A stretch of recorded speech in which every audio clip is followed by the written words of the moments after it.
My name is Camille Samuel, and I am the campus registrar of the UWI, that's the University of the West Indies, Five Islands campus, fondly called FIC. We are part of a federated system, and that system is about 78 years old, and we are the fifth and the most junior landed campus, but we operate in 17 territories across the Caribbean. We have about, I would say, about 5,000 staff members and about 50,000 students, thereabout.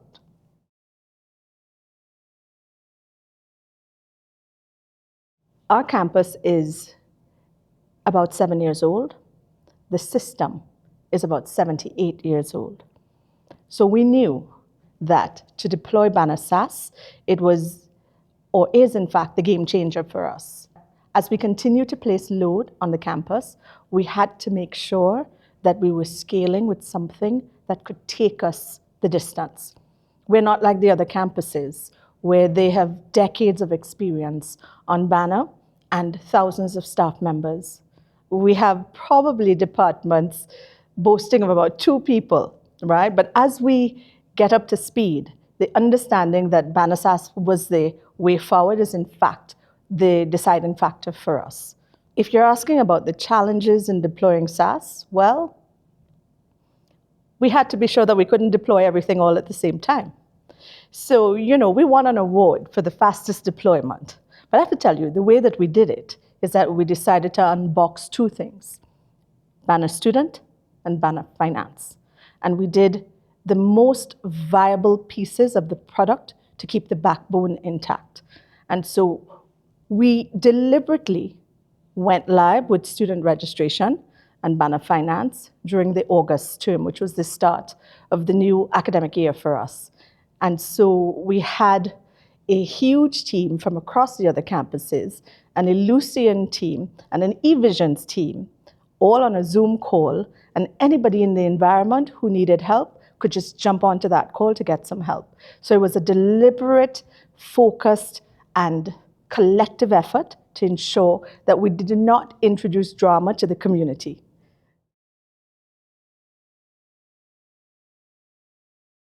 Let me talk a little bit about the challenges in terms of data reporting.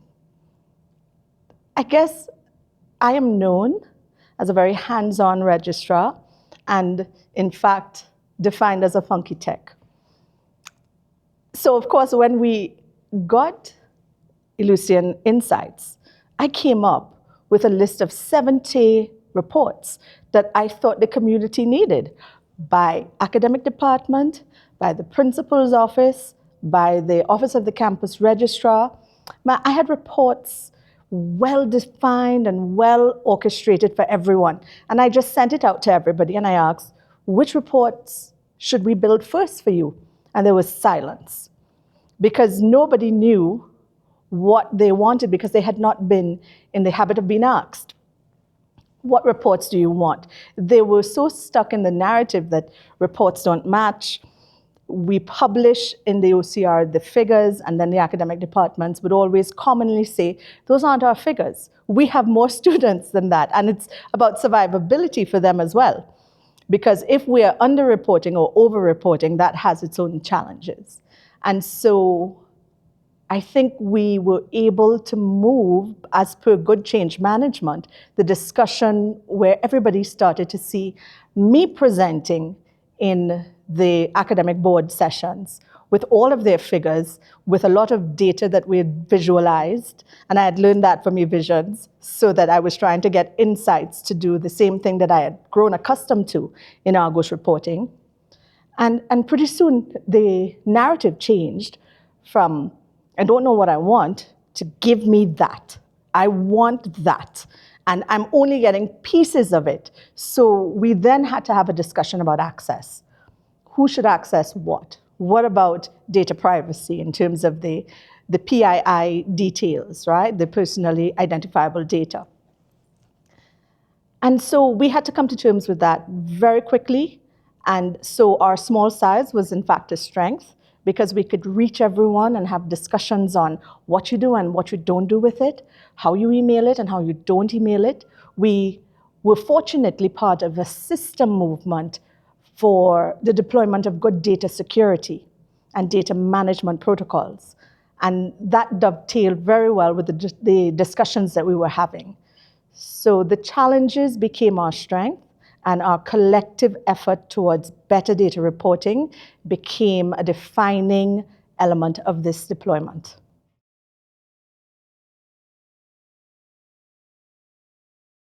It's a very interesting question about where we see Argos fitting now that we have insights. And I had to be the one resisting at every turn because I had grown accustomed to Argos reports, and I'd been an Argos user for about 20 years. And so when Lucian said to me, well, as you're building your ecosystem, there's no real fundamental need to stack Argos with insights. But then the peculiar nature of a diversified federated system where we have one transcript. And we understand that this is what the transcript looks like. And so to build that using Lucian's PDF fitting response, which connects to insights, the report and the output looked a little different. And so we had all of the stakeholders saying, this is not what we're accustomed to, and we're not going to be using this. The good thing about it is that the Ethos platform allowed us to connect to the existing Argos installation at another campus. And Evisions, they really were visionary. They jumped on a call and they worked with our Lucian partners, and they worked through how we connect to Argos to maintain the type of reporting parameters that we've grown accustomed to, while at the same time using insights for different and more generic data that everybody needed to see. So for instance, we have registration dashboards in Insights broken down by department, and it allows us to split out by geographic territory, so we can report to the governments how many of your citizens are at our campus, and it's beautifully visualized. So that is like one staple report that everybody looks at. And so we work with the other campuses when we need more granular data for what we refer to as our exam registers that the stakeholders are accustomed accessing through Argos, and we've rebuilt all of those in Argos. So I guess it's a better ecosystem for us because we're now coming to terms with what we build in Insights and what we build in Argos. But I see a world where both can coexist, and we are much more comfortable with both in our ecosystem.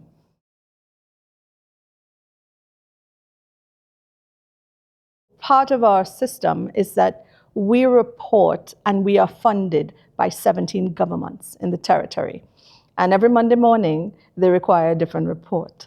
And some of these reports we understand to be ad hoc, and some of them are more steady state reports because they fund the University of the West Indies based on the number of citizens that you have in your institution.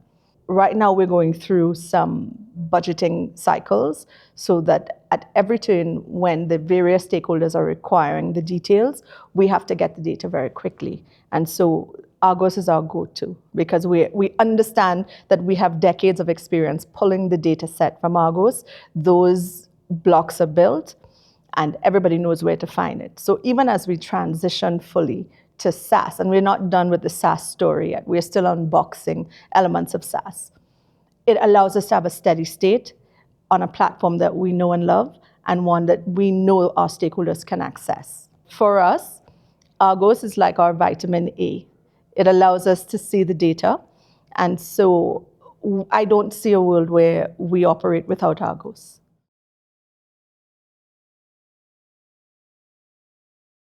Long gone are the days where, as a registrar, you presided over functions and people told you what parameters they're using to build the reports.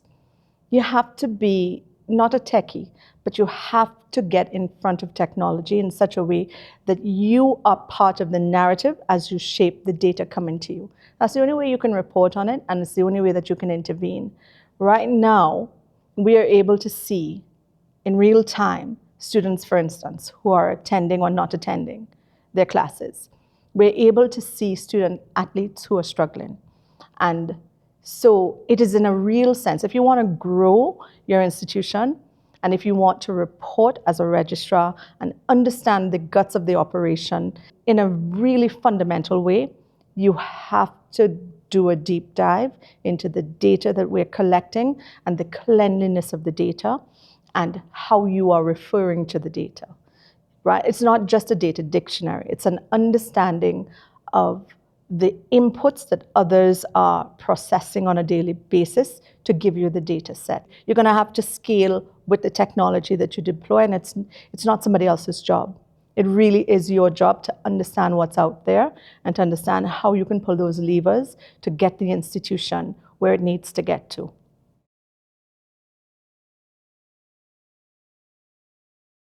The Evisions team, for me, they've been a steady partner. I have moved across 3 or 4 big institutions, and at every turn, the Evisions team moved with me. And so it gave me a degree of comfort. It didn't matter what challenges I faced. If I had a new team who was sort of green in terms of data reporting, Evisions members I would describe as visionary. I would also describe them as innovative. They are highly responsive, and I don't think I could do this job without such steady partners. I had worked with Evisions for a very, very long time using the products.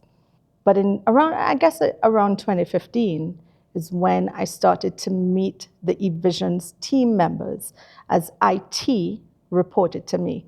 It really reported to the vice president of finance. But there was a particular issue, and that VP retired, and there was no owner of IT. And the president at the time, she had said that I had complained the most about IT, so that IT should report to me in the interim.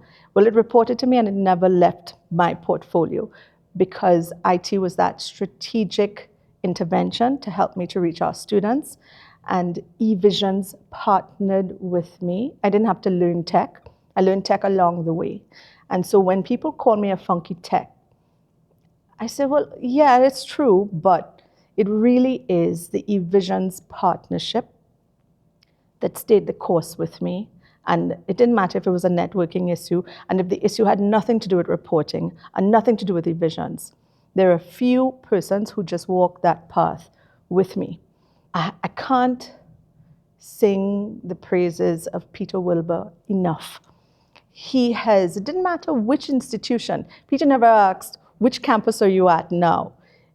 If there was a need, he was there. I've seen some of your members retire. I've seen some of them move on, and they all stay with me. And that is the power of the ecosystem that's connected to Evisions. They're partners for life, and they drive the transformation with you in a very, very practical sense. They know the tech, and they help you get the reports that you need to make better decisions and decisions that are clearer for the institution.